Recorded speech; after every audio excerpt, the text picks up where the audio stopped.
इससे पहले कि मैं अष्टावक्र गीता को यहाँ पर टच करूँ और हम साथ साथ इसके अंदर जाएं, डीपर जाएं। साथ में जाने का मतलब यही है कि आपको पूरी तरह से सुनना होगा कि मैं बोल क्या रहा हूँ, बजाय कि अपने दिमाग में पहले से ही कुछ बिठा करके रखने के। सिर्फ सुनना है अपने प्री कंसीव नोशंस को छोड़ करके।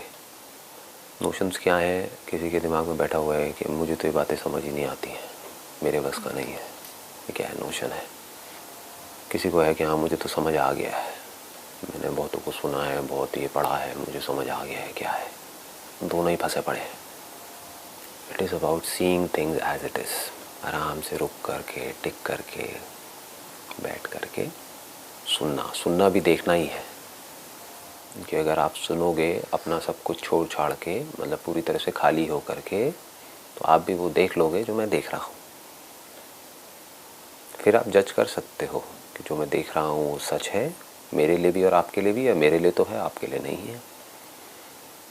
Am I speaking from a motive or a hidden agenda or my preconceived notions, or I am talking about reality? तो वो आप बड़े आराम से देख सकते हो। Is it a subjective point of view or a point of view which can be verified again and again by anybody and everybody? Gradually all your doubts will come to an end, not temporarily but permanently. हर तरह के internal conflicts zero हो जाएंगे पूरी तरह से। जो psychological suffering है वो पूरी तरह से ख़त्म हो जाएगी। फिज़िकल लेवल पे जो करना है वो तो करना ही है, उसका इससे कोई कनेक्शन नहीं है। अब पॉइंट ये आता है कि आप सुनोगे कैसे हैं, सुनते कैसे हैं। कि हम ये समझते नहीं है कि सुनना कैसे होता है। सुनो आप सिर्फ तब पाओगे जब आपको इसकी इम्पोर्टेंस समझ आएगी सुनने की। जिस चीज़ की हमारे लिए इम्पोर्टेंस होती है वहाँ पर हम अपनी अटेंशन देते हैं, जिसकी इम्पोर्टेंस नहीं होती है वहाँ से अटेंशन हटा लेते हैं। लोगों की अटेंशन कहाँ है? वहीं पर है ना, जिसकी उनके लिए इम्पोर्टेंस है। चाहे लोग हों, चीज़ें हों, पैसा हो, कुछ भी हो। तो अब इसकी इम्पोर्टेंस क्या है, पहले हमको ये समझना है। क्या कोई प्रॉब्लम है भी जिसका हम सोल्यूशन निकाल रहे हैं, या कोई प्रॉब्लम है ही नहीं जिसका हम सोल्यूशन निकाल रहे हैं? Why go through Ashtavakra Gita? हम सबके अंदर दो तरह की प्रॉब्लम्स हैं। एक है जो सब्जेक्टिव है, यानी कि आपको है मुझे नहीं है, मुझे है आपको नहीं है, एक इंसान को है दूसरे को नहीं है। कुछ प्रॉब्लम्स ऐसी हैं जिसको हम फंडामेंटल प्रॉब्लम्स बोल सकते हैं, जो हर इंसान को है। गरीब से गरीब, अमीर से अमीर, इंडिया में भी, यूएस में भी, यूके में भी, हर जगह कोई भी एक भी ऐसा इंसान नहीं मिलेगा जिसके अंदर वो प्रॉब्लम ना हो। उस प्रॉब्लम का हमको सोल्यूशन निकालना है। That is called the fundamental problem. एक आ गई ऊपर ऊपर के लेवल की प्रॉब्लम्स, वो अनलिमिटेड है हर इंसान की। आपके जितने भी क्वेश्चंस होते हैं वो सब ऊपर ऊपर की प्रॉब्लम से रिलेटेड होते हैं। मुझे ये प्रॉब्लम है, मेरी ये प्रॉब्लम है। कभी हम ये नहीं पूछते मैं हूँ भी या नहीं हूँ, मैं हूँ कौन। अगर आप अपने आप को कुछ और समझ करके कुछ पूछ रहे हो तो सब कुछ ढह जाता है। जो भी आप पूछ रहे हो, जो भी अपने माइंड में सोच रहे हो, अगर मैं ही गलत जगह पर है, मैं आपका है शर्ट के साथ में, तो आप जो भी कुछ पूछ रहे हो अपने आप को शर्ट समझ करके, सब गलत है, सब झूठ है। शर्ट मर रही है, शर्ट पैदा हो रही है, शर्ट के साथ में लोग जुड़ रहे हैं, शर्ट का ये हो गया, शर्ट का वो हो गया, whatever it is, unlimited problems. But हम कभी ये नहीं पूछते रुक करके कि क्या मैं शर्ट हूँ भी या नहीं हूँ, क्योंकि पूरी दुनिया अपने आप को शर्ट बोल रही है तो हम भी बोल रहे हैं, और वो अज्यूम करके पूछ रहे हैं। वो अज्यूम करके आप मुझे सुन रहे हो, क्या समझ आएगा? तो कुछ भी अज्यूम करके नहीं सुनना है, बड़े आराम से सुनना है। तो ये जो फंडामेंटल प्रॉब्लम्स हैं जो हर इंसान की है, वो क्या है? There is a sense of lack which is there in all of us. Sense of loneliness, sense of incompleteness, sense of limitation, sense of fear, fear of death. तो ये जो फंडामेंटल प्रॉब्लम है, इसका सोल्यूशन जो है वो सिर्फ और सिर्फ हमको सेल्फ इंक्वायरी से मिल सकता है, और कोई दूसरा तरीका नहीं है। There are two kinds of scriptures. एक है जो बाहर जो दुनिया में जो भी कुछ दिख रहा है उसकी बात करते हैं, जो हमारे थॉट्स हैं उसकी बात करते हैं, अच्छा सोचो, बुरा मत सोचो, ये करो वो मत करो, उसकी बात करते हैं। लेकिन रेयरेस्ट ऑफ रेयर कोई ऐसा स्क्रिप्चर है जो सीधी बात करता है।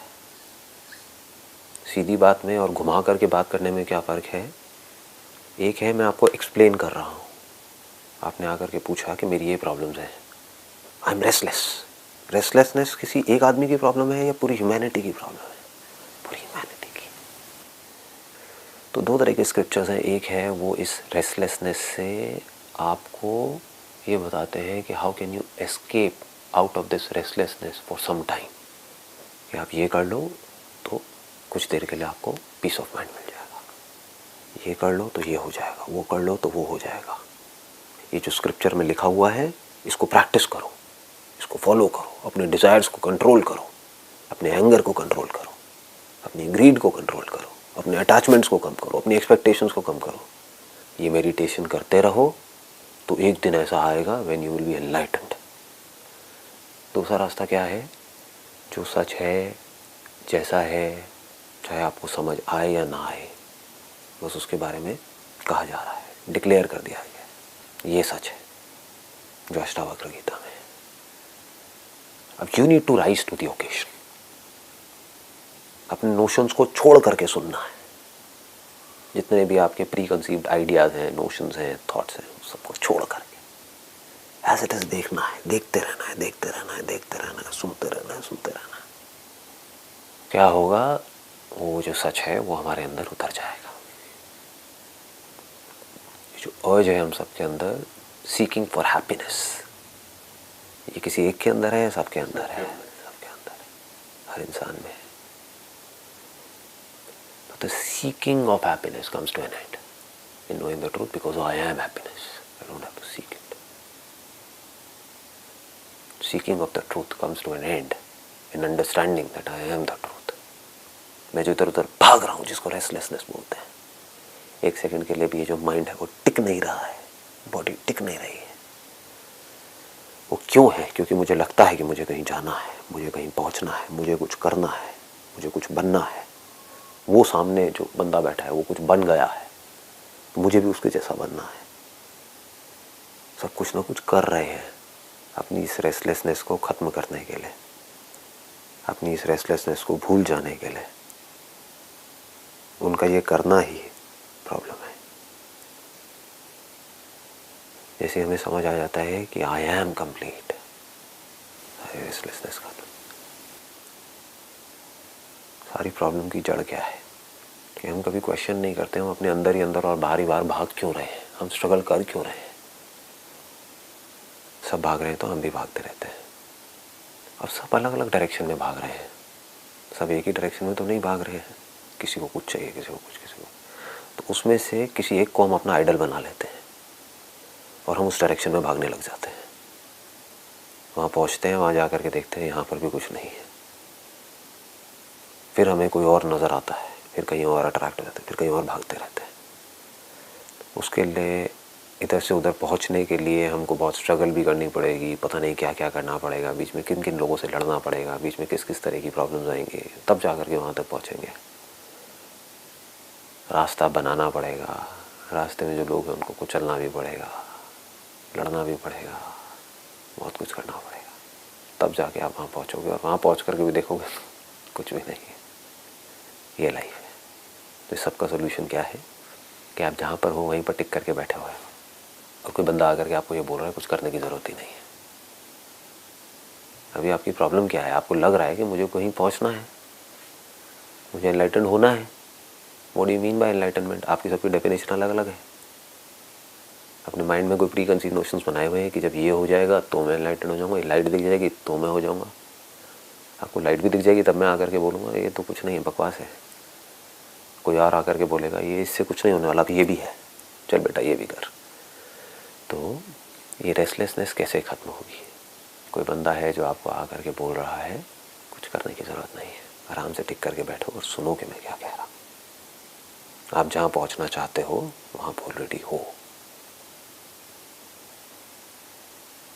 तो अगर आपको ये समझ आ जाए कि मुझे कहीं जाना ही नहीं है, मैं वहाँ पहुँच गया हूँ जिसके ऊपर और कुछ भी नहीं है. That is the supreme abode. I am already there. तो do you need thought? Do you need any kind of thought? This is called the state of thoughtlessness, जिसको लोग समझ नहीं पाए. थॉटलेसनेस का लोगों ने क्या मतलब समझा? समाधि लगाओ या सो जाओ, गहरी नींद में जाओ. अरे नहीं चाहिए. कभी तो उठोगे, कभी तो समाधि से बाहर आओगे. Is it a solution? No. Problem कब है? जिस वक्त आप सो रहे हो, या जिस वक्त आप समाधि में हो, या जिस वक्त आप जाग रहे हो. जाग रहे हो तो सोल्यूशन भी तभी निकालना पड़ेगा ना. जागते ही हम हड़बड़ा जाते हैं. क्यों हड़बड़ा जाते हैं? ये हमें लगता है कि हमें कुछ करना पड़ेगा. एक्शन, जिसको कर्मा बोलते हैं. इसको थ्योरेटिकली मत समझना. अपनी थ्योरीज को छोड़ दो जो भी आज तक पढ़ा है. इसको एक्चुअल में समझो. What is action? What is thought? You need thought, you need physical action, you need lot of things. If you want to go from here to there, एक जगह से दूसरी जगह पर जाना है, बहुत कुछ चाहिए. टाइम भी चाहिए, रिसोर्सेज भी चाहिए, स्ट्रगल करनी ही पड़ेगी. तो वो स्ट्रगल, वो थॉट्स, वो action, it temporarily comes to an end. जब आप वहाँ पहुँच जाते हो जहाँ पर आप पहुँचना चाहते हो, कुछ देर के लिए, फिर चाहे मटीरियल वर्ल्ड में हो चाहे स्पिरिचुअल वर्ल्ड में हो. लेकिन फिर से because of your old pattern of thinking वापस से नए थॉट्स आ जाते हैं माइंड में. फिर स्ट्रगल वापस से शुरू हो जाती है. This is a never ending process. It's a cycle. It's a never ending cycle. I am feeling bad, तो मेरे को अच्छी फीलिंग होगी ये खा करके. मैंने ये खाया, कुछ देर के लिए मैं वापस से अपनी जगह पर आ गया. मतलब कि thought comes to an end. When that action is complete, I don't need thought. वो हो गया, मैं रिलैक्स हो गया. फिर से अंदर से अर्ज उठी. And I'm going in cycle again and again and again. यही हो रहा है. Action and reaction, action and reaction, cause and effect, cause and effect, cause and effect. इससे होता क्या है? हम थक जाते हैं. आदमी थक जाता है, आदमी फ्रस्ट्रेट हो जाता है. ये एक रास्ता है. दूसरा रास्ता क्या है कि बिल्कुल भी नहीं हिलना है. हिलना इन द सेंस, माइंड में इतना सा भी ये थॉट नहीं लेकर के आना है कि आपको कुछ भी करना है, कुछ भी बनना है, कुछ भी चाहिए. कुछ नहीं. You already are that. बैठ करके, रुक करके आराम से जो मैं एक्चुअल में हूँ उसको देखना है, सुनना है और समझना है. अगर हमने पूरी तरह से सुन लिया और पूरी तरह से देख लिया कि मैं क्या हूँ, तो उस देखने में ही काम हो जाता है. जिस नॉलेज के थ्रू, जिन वर्ड्स के थ्रू आपने उसको देखा, सच को, अब उसका भी कोई काम नहीं है. एक बार देख लिया तो क्या होता है? पूरा का पूरा बैगेज खत्म हो जाता है. जिस भी तरह से आप एक जगह से दूसरी जगह तक पहुंचे, तो क्या अब इस थॉट की जरूरत है कि मुझे वहां पहुंचना है? That thought comes to an end. लेकिन वहाँ क्या प्रॉब्लम होती है? फिर एक डिज़ायर पैदा हो जाता है कि मुझे कहीं और पहुँचना है, बिकॉज जो सेंस ऑफ लैक है वो नहीं गया है. लेकिन एक बार आपको समझ आ गया कि मुझे कहीं नहीं पहुँचना है, कहीं नहीं जाना है, कुछ नहीं करना है. मैं जो हूँ उसको बिल्कुल भी नहीं बदलना है. इस दुनिया को नहीं बदलना है, खुद को नहीं बदलना है, कुछ नहीं करना है. फिर बैठ करके आराम से समझना है. तो इसको हम स्टार्ट करते हैं अष्टावक्र गीता. इससे रिलेटेड बहुत सारी कहानियाँ हैं जिसके अंदर मैं नहीं जाऊँगा कि अष्टावक्र कौन थे, राजा जनक कौन थे, वो विदेह के राजा थे. लेकिन Raja Janak is basically a symbol. Don't look at it as a person, because उस राज्य में जितने भी राजा हुए हैं उन सबको जनक बोलते हैं. तो ये कोई पर्टिकुलर जनक नहीं है. ये सब जो हमारे स्क्रिप्चर्स है ना, वो कुछ समझाने के लिए है, जिससे कि उस सच को कन्वे किया जा सके जो सारी की सारी प्रॉब्लम की जड़ है. तो you can look at Raja Janak as somebody who want to know the truth, and Ashtavakra as somebody who knows the truth. तो उनका जो पहला क्वेश्चन है जहाँ से शुरू होती है वो है, जनक जी बोले, हे प्रभु, ज्ञान प्राप्ति का क्या उपाय है? मेरी मुक्ति किस प्रकार होगी? वैराग्य कैसे प्राप्त होता है? आप कृपया करके मुझे बतलाइए। वैसे 3 क्वेश्चन है। यही एसेंस है सारे वेदों का। जो एसेंस है, वेदांत का जो एसेंस है वो यही है। वेदांत ने क्या किया है, एक पूरी की पूरी एक मेथड दिया है। There is a method of teaching which is called Vedanta. इसको प्रक्रिया बोलते हैं, एक सिस्टम है। But the beauty of Ashtavakra Gita is it bypasses all systems. It is not a methodology to teach you to become something or to do something. ये करो तो आपको नॉलेज होगी एंड में जा करके, ना जी, सीधा डायरेक्ट सीधी बात पूछते हैं और सीधा वहाँ से सामने से जवाब आता है। ये एंड है स्पिरिचुअलिटी का, जहाँ से अष्टावक्र गीता शुरू हो रही है। This is the end. ज्ञान प्राप्ति का क्या उपाय है? मेरी मुक्ति किस प्रकार होगी? वैराग्य कैसे प्राप्त होता है? एक एक वर्ड को बारीकी से समझना होता है यहाँ पर। बिकॉज प्रॉब्लम क्या है कि हर वर्ड से रिलेटेड आपके माइंड में पहले ही एक इमेज बनी हुई है। मुक्ति मतलब कहीं ना कहीं पहले ही आपके दिमाग में आया हुआ है कि मुक्ति का मतलब तो ये है कि ना मैं बिल्कुल पीसफुल होकर के एक जगह पर बैठा हूँगा आँख बंद करके और पूरा दिन बस वहीं बैठा रहूँगा समाधि में, ये मुक्ति है। किसी के होगा कि मुक्ति का मतलब ये है कि मेरे अंदर कोई एनर्जी उठेगी, ये होगा वो होगा और मैं एकदम एक हो जाऊंगा, वट एवर इट इज़, मुझे ये एक्सपीरियंस होगा तो मैं मुक्त हो जाऊंगा। मुक्ति मतलब क्या? ये मुक्ति तो बहुत ही हाई लेवल के जो लोग होते हैं ना उनके लिए है, मेरे लिए नहीं है। मैं तो बेवकूफ़ हूँ, मेरे को ये सारी बातें समझ नहीं आती है।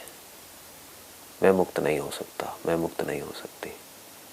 तो मुक्ति के पहले ही बहुत सारे प्री कंसीव नोशंस हैं हमारे माइंड में जो अंदर घुसे पड़े हैं। और मुक्ति वर्ड ही ऐसा है कि मुक्ति सुनते ही माइंड में आता है कि इसका मतलब कि कुछ करना पड़ेगा, मैं बंधन में हूं। ये वर्ड्स की लिमिटेशंस हैं। मुक्ति मीन्स के बंधन है तभी तो मुक्त होना है। अगर बंधन ही नहीं है तो मुक्त किससे होना है? फिर रियल मुक्ति क्या है, वो जैसे जैसे हम आगे बढ़ेंगे अभी वो क्लियर होगा कि कोई बंधन है ही नहीं। दैट इज मुक्ति। यहाँ पर बात करी गई है उपाय की कि ज्ञान प्राप्ति का क्या उपाय है। उपाय वर्ड कब यूज होता है? It is connected to upeya. Upaya means उपाय, जैसे बोलते नहीं है इसके लिए ये उपाय करना पड़ेगा, इसका क्या उपाय है, इसका क्या रास्ता है। रास्ता किस लिए चाहिए होता है? मंजिल तक पहुंचने के लिए।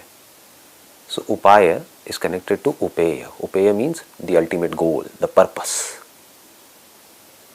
तो उपाय क्या है ज्ञान प्राप्ति का और उपेय क्या है? उपेय इज मुक्ति, द गोल इज मुक्ति, और इसका उपाय क्या है? दैट इज वैराग्य। वैराग्य मीन्स व्हाट? जो भी आज तक आपने सुना है, समझा है, जाना है, उस सब पे क्वेश्चन मार्क लगा करके उसको छोड़ दो। ना बोलो कि वो सही है, ना बोलो कि वो गलत है। क्वेश्चन मार्क लगाओ और अब आराम से बैठ करके सुनो। दैट इज वैराग्य। नहीं तो ज्ञान कैसे होगा? नहीं तो ये समझ कैसे आएगी इतनी बड़ी बात? अगर आप उसको पकड़ करके अपने अंदर ही अंदर बैठे रहे, जिसको आपने पकड़ा हुआ है वही तो आपका बंधन है। उस सब पे क्वेश्चन मार्क लगा दिया, बस वहीं पर रुक गए। अब क्वेश्चन मार्क लगा करके अपने बिलीव्स को आप एनालाइज नहीं कर रहे बैठ करके, बस क्वेश्चन मार्क लगा दिया। हो सकता है वो सही हो सकता है गलत हो, छोड़ दो। तो आप न्यूट्रल हो गए। अब ना आप यहाँ पर हो, ना आप वहाँ पर हो, ना इधर हो ना उधर हो। ना आप ये कह रहे हो जो भी मेरे को आज तक मैंने सुना है, समझा है, जाना है वो सब गलत है, ना आप ये कह रहे हो कि वो सही है। Let me find out, let me see things as it is. इसको वैराग्य बोलते हैं। मतलब कि अब आप सुनने के लिए तैयार हो। तो अब उनका क्या जवाब है यहाँ पर अष्टावक्र जी का? यदि तुम मुक्ति चाहते हो तो विषयों को विष के समान छोड़ दो और क्षमा, सरलता, दया, संतोष एवं सत्य का अमृत के समान सेवन करो। अब इन्होंने बोल तो दिया, कितने लोगों को समझ आया? लोग जल्दीबाजी में रहते हैं, भटक गए। लाखों लोग भटक गए इसको पढ़ के। क्यों? क्योंकि लोग आते क्या है, कहानियाँ सुनने की। लेकिन लोग बिना कहानियों के टिक करके सुन ही नहीं पाते हैं, समझ ही नहीं पाते हैं। फटाफट से जो सीधी बात भी होती है उसकी भी कहानी बना देते हैं। क्या कहानी बनाई? यदि तुम मुक्ति चाहते हो तो विषयों को विष के समान छोड़ दो। विषय मतलब क्या?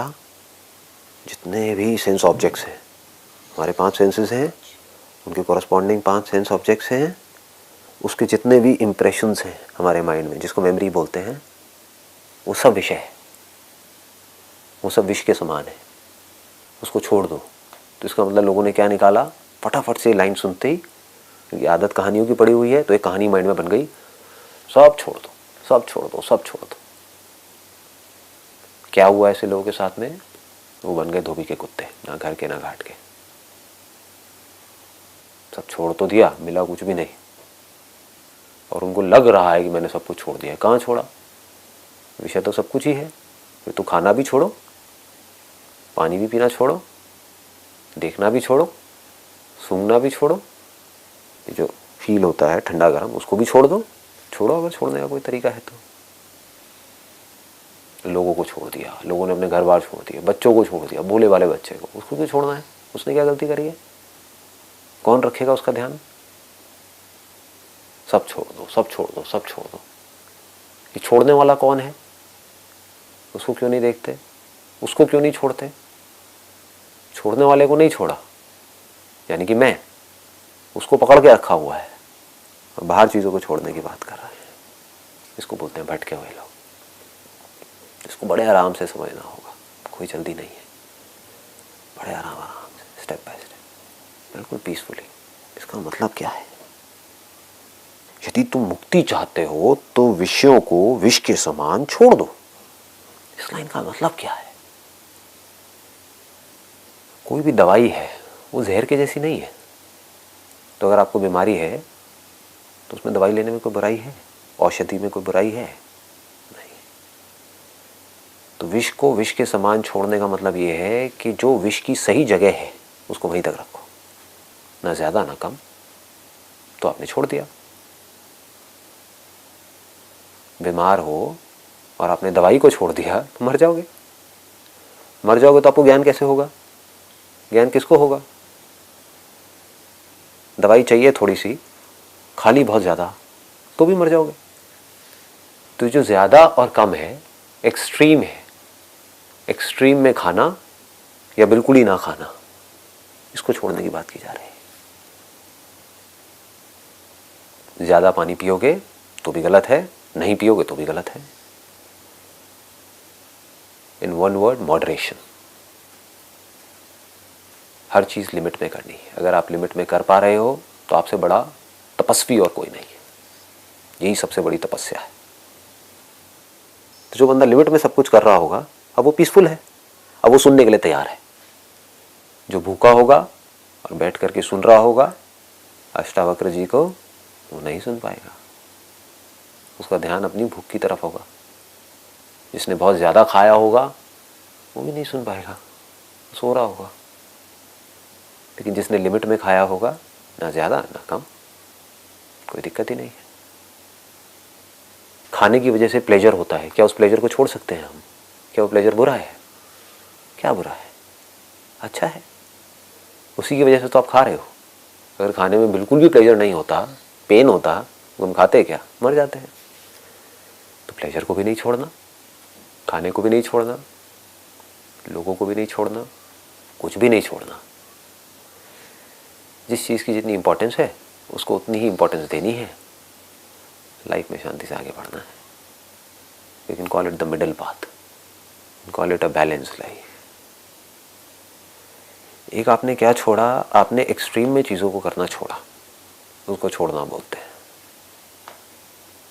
और दूसरा, आपने अपनी समझ के लेवल पे इस गलत फहमी को छोड़ दिया कि जो विषय है, ये जो सेंस ऑब्जेक्ट्स है, this is the and in itself. ये सब उपाय है, उपेय नहीं है। यानी कि ये सब मीन्स हैं एक एंड तक पहुंचने का। This is not the and in itself. Her point पे आपको विषय चाहिए तो आप विषय नहीं छोड़ सकते। आपको भूख लगी, आपने एक चाकू उठाया, सब्जियां काटी, ये सब क्या है? चाकू क्या है? विषय है, ऑब्जेक्ट है। तो ऑब्जेक्ट को पकड़ा, सब्जी को पकड़ा, सब्जी को काटा, सब्जी को बनाया, उसके बारे में आप सोच भी रहे हो किसमें कितना मसाला डालना है, कम डालना है, ज़्यादा डालना है। तो आपने ना थॉट्स को छोड़ा, उसको देखोगे तो मुंह में पानी भी आएगा, क्योंकि अगर टेस्ट अच्छा लगता है आपको, तो बचपन से आपकी अपब्रिंगिंग ऐसी है, तो उस फीलिंग को भी नहीं छोड़ा, किसी भी चीज़ को नहीं छोड़ा। खाना बन गया, आप खाना खा रहे हो, लिमिट में खा रहे हो, ना ज़्यादा खा रहे हो ना कम खा रहे हो। ये सब करके क्या हुआ? आपको अच्छी हेल्थ मिल गई। अब उस अच्छी हेल्थ को यूज़ करना है सच को जानने के लिए और सच को समझने के लिए। तब आपने विषय को छोड़ दिया। ये पूरी दुनिया मीन्स में और एंड में कंफ्यूज्ड है, मीन्स को एंड बना लिया है। पैसा एक मीन्स है, एक जरिया है। पैसा प्रॉब्लम नहीं है, आप पैसे को एक एंड गोल समझ रहे हो, ये प्रॉब्लम है। या पैसे से जो आपको मिल रहा है उसको आप एंड गोल समझ रहे हो, ये प्रॉब्लम है। पैसा मुझे चाहिए, क्यों चाहिए? ताकि एक कंफर्टेबल लाइफ मिले। कंफर्टेबल लाइफ क्यों चाहिए? ताकि मैं एक पीसफुल माइंड से ये समझ सकूं कि मैं कौन हूं और मेरी जो भी स्ट्रगल है उसकी जड़ क्या है। यानी कि अगर इसको मैं सम अप करूं तो एक है मॉडरेशन, दूसरा है being absolutely clear about the means and the end. अगर हमको ये समझ आ जाएगा तो हमारी अटैचमेंट्स ऑटोमेटिकली खत्म हो जाएंगी। इसी को वैराग्य बोलते हैं। डिटैच होना नहीं पड़ेगा।